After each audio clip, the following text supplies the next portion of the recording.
लोक कशी आपल्याला त्रास देतात. म्हणजे माझ्या इथे जी टीचर कामाला होत्या त्या टीचर्स तिथे ट्युशन घ्यायच्या, कारण मॅडम नसतात आणि तेव्हा कॅमेरा वगैरे होतं, पण तरी पण एवढं काही लक्षात यायचं नाही किंवा तशी सिस्टम नव्हती की मी माझ्या फोनवर वगैरे बघू शकत नव्हती. त्यानंतर माझ्या इथली जी कामवाली असायची ती माझ्या टाइम मध्ये दुसऱ्यांच्या घरची धुणेभांडी करायची. मग असे सगळे भरपूर अनुभव आले, भरपूर गोष्टी शिकायला मिळाल्या. मग त्यातून आपल्याला कुठल्या चॅलेंजेसला समोर जायला लागतं ते कळलं. मग बिझनेसचं नॉलेज आलं.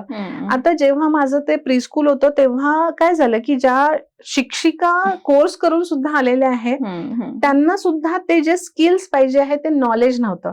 आणि काय होतं, जेव्हा आपण प्री प्रायमरी स्कूल म्हटलं ना, लोकांना त्याच्याकडे ते दुर्लक्षित एक आहे, कारण की लोकांना वाटतं की ते 1 2 3 4 ABCDs तर शिकवायचं आहे, पण ऍक्च्युली तेव्हाच खरं तर ब्रेनची डेव्हलपमेंट होत असते आणि ते फाउंडेशन असतं. 0 to 6 years मध्ये ज्या कंडिशनिंग होतात, जे ऍक्च्युली पॅटर्न्स बनतात आपले, ते बरेचसे पॅटर्न्स लाईफ लॉंग तुमच्या पर्सनॅलिटीमध्ये येतात. तर आता ह्या वेळेला ह्या ज्या टीचर्स आहे यांना ते प्रॉपर नॉलेज असणं खूप गरजेचं आहे. And that's how actually I get into teachers training.